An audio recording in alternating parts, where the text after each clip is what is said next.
Peter, thank you for this. It's quite an empty training ground, but I know that everybody's really busy at the moment in here, preparing already for the start of next season. But before we talk about that, quick look back, or a long look back, I suppose, if you want, just as a review of last season, how do you view it overall? Challenge, difficult.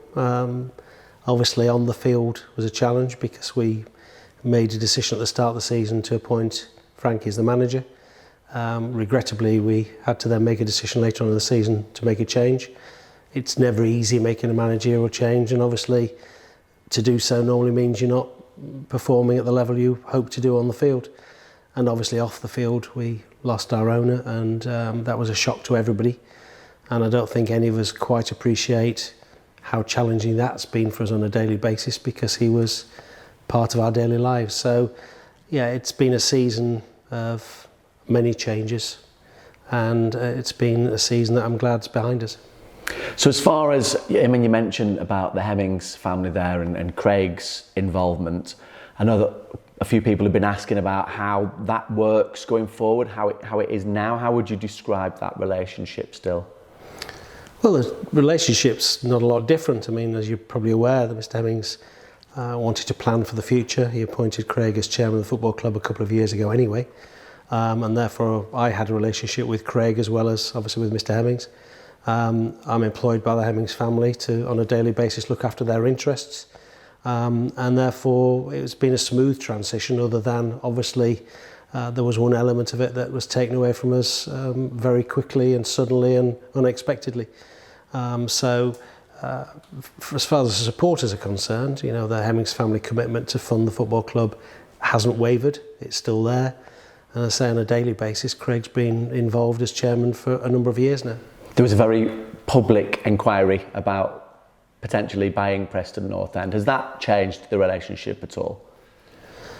No, I mean, the ownership of a football club is a bit like players. And that is, people say, you know, is the club for sale? Is that player for sale? In life, everything's for sale. It depends on the price.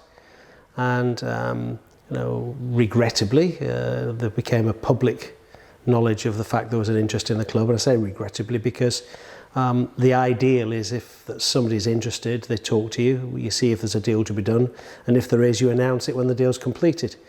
On this particular occasion, sadly, it became public knowledge, far more public than we would have liked, and that took some managing at the time, and clearly the fact it didn't lead to a change of ownership, and then we had to manage that process as well.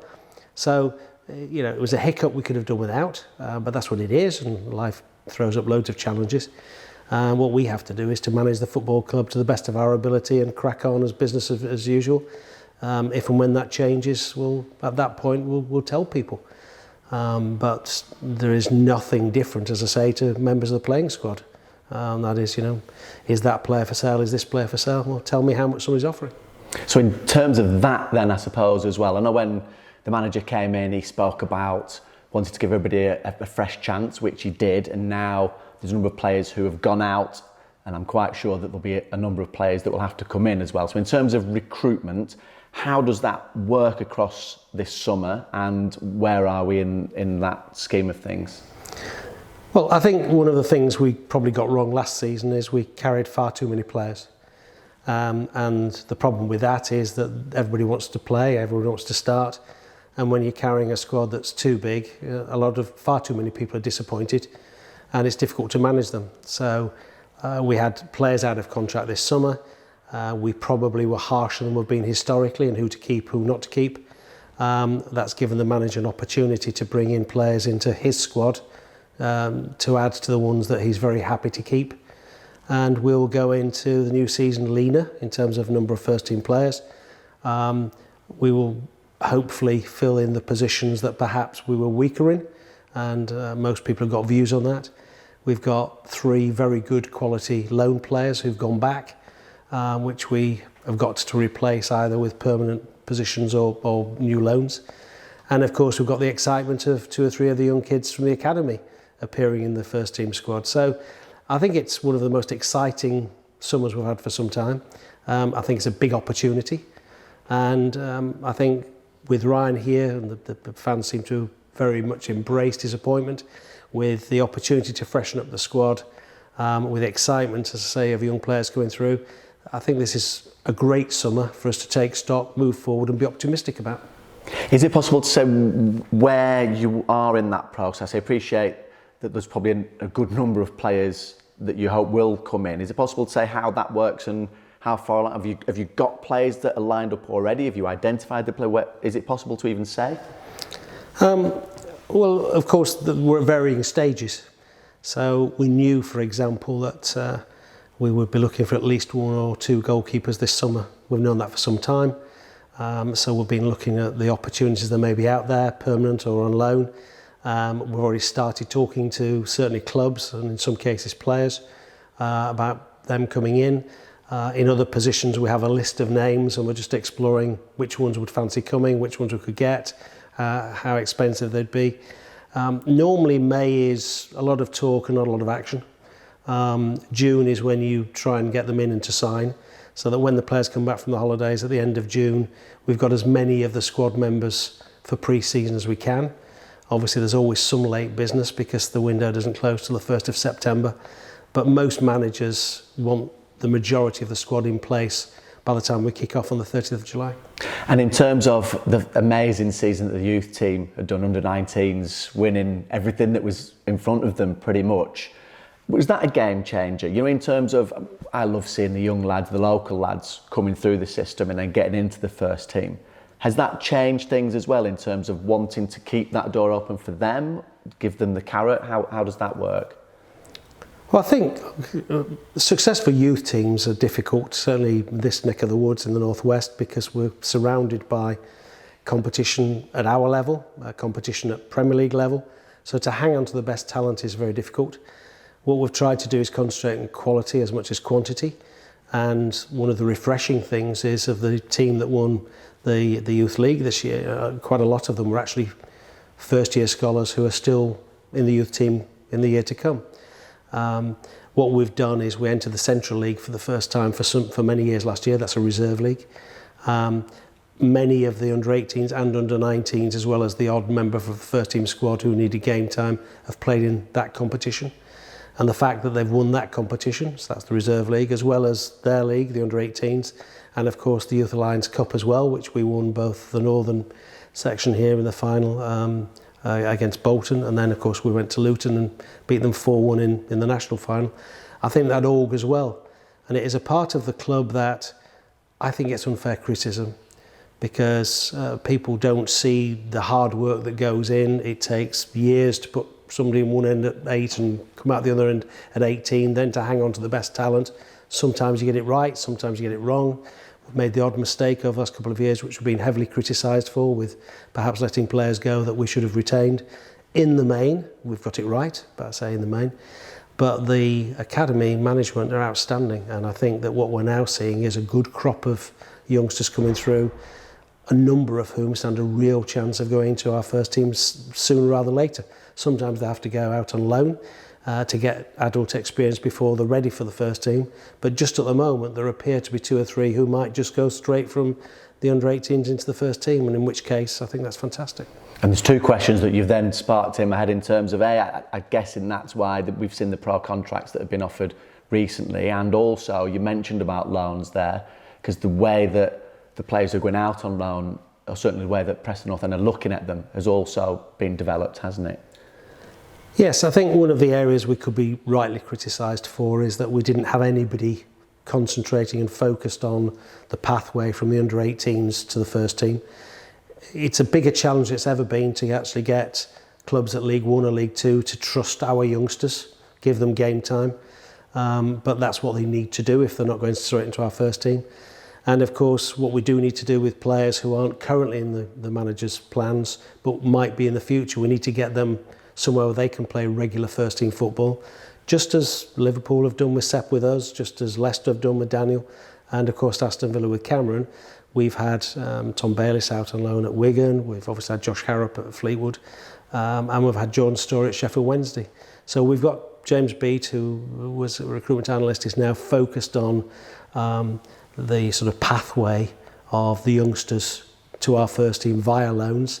and monitoring the loan players out, watching them, sending in a report every week, so we know what progress they're making, and therefore we know whether to bring them back into our first team squad for the future, or perhaps to say, look, the loan has proven that what we ought to be doing is seeing a permanent home for them elsewhere.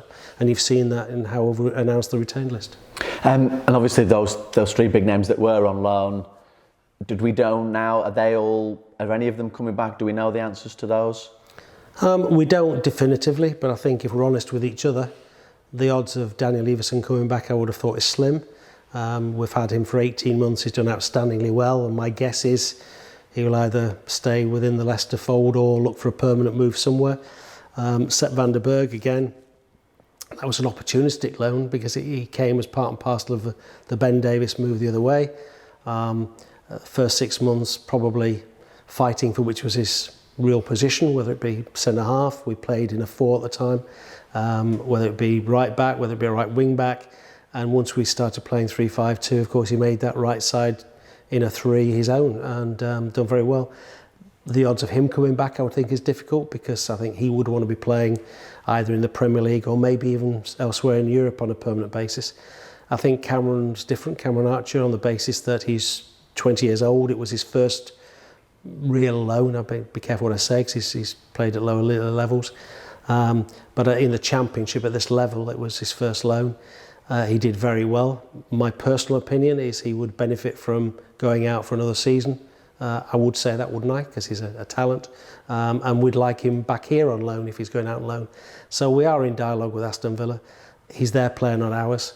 Of the 3, if we were to get any back, I would have thought he's the most likely, without suggesting that I think we know what's happening there. I know we read the comments that come in from fans, and we're fans ourselves as well, we're probably thinking it, and a lot of them is, we want a 20-goal-a-season striker. Should we be giving Emil Rees more credit than he probably got at the end of the season, that he was up and over that mark? Well, what I find interesting is you go on social media and we're regularly criticised for our recruitment, which I think is unfair. I don't think people are exploring and examining what we've actually done over the last few years. And Emil was a case in point, because Emil came to us, don't think anybody had heard of him, with due respect to Emil. He came in the autumn of 2020, I think it was, and probably took a while to settle, if I'm honest, in his first season. Then this season, he's obviously shown what he can do, and 21 goals. It's some time since somebody scored 21 goals for Preston North End in the Championship level, and he's a real talent. He's young, he's contracted for another 3 years. He'll either stay with us and hopefully score a lot more goals, or somebody at a higher level might say he's worth a lot of money, and that's football. But I don't think he gets the credit he deserves. But I don't think many of the players were brought in get the credit they deserve. And as I say, the ones that we've made mistakes with, which we have and we will, because that's life. If you get 2 out of 5 right, you're doing well. Because we're in a talent pool that we're not going out and spending millions of pounds on players, so you have to take a risk. But I think we've got more right than wrong, and you just got to have a look at some of the recent acquisitions. You've talked about Emil, there's Ali McCann, there's Ben White when we're brought in. Over the years, we've got DJ, we paid 50,000 for him. Alan Brown, we paid, I think it's 25,000 to Cork for him. We brought some quality players in over the years, and I don't think anybody really stops and thinks and looks and says, actually, that wasn't bad. In terms of us, the fans, and money is tighter than ever at the moment. Petrol prices, food prices going up, and in terms of us making that decision about parting with money to come to North End and then what we spend at the ground as well. I know you've had a really good look at it. So in terms of the early bird offer, how successful has that been? What sort of feedback have you been getting? It's difficult to decide on what to do season ticket price-wise, because there's this constant struggle between needing enough income as a club to survive. The Hemmings family are putting tens of millions into this football club. They've put double-figure millions in the last 12 months. And part of that debate is how much you get through the gates, how much you get through transfer fees, how much you want to spend on wages, etc., etc. I've always felt that there was a latent supporter base that we weren't tapping into. Our Historic adult season tickets were something like 32% of our total season ticket base, which is very low. And what we wanted to do is to try and entice as many adults and children to come in as possible. You know that our under 11s are free anyway. So we tried to devise something that was as fair as possible, recognising there isn't such thing as fair, because it depends who you are and how you perceive the price we're asking you to spend with us. But the uptake to date has been outstanding. In just over 2 weeks, I think we've got 5,600 season tickets. To say that at the start of last season we're only just over 7,000. We've still got 2.5 weeks to go of the early bird prices. We've had something like 37% of the season ticket sales to date from people who didn't have one last season, which is remarkable. I know some age groups have phoned me, emailed me. This morning I saw 5 gentlemen in an age bracket that felt they hadn't been given a discount where others had. But we had to point out that there's a balance, and certainly in the town end, seniors are paying £12 a game, which we don't think is unreasonable. There are many parts of daily lives that don't give discounts to seniors, but we think it's right and we do. But I think overall, it would appear we pitched it about right in the circumstances with our early bird season ticket campaign, and sales to date would suggest we did. So I would very much hope that for the first time in many, many years we could get into over 10,000, and if we keep on selling as we are at the moment, I think that's a figure that is achievable. It's worth probably pointing out that I think it's June the 4th that the early bird season ticket prices will stop, so that's worth knowing. I think 5 o'clock June the 4th, I'm right in saying for that one. Just in terms of the fan experience, I know that all the club have been part of trying to improve that for us as fans going in there, the fan zone that I'm hearing quite a lot of good feedback from. Are you hearing the same? We promised a fan zone for years and we were hoping for a permanent solution.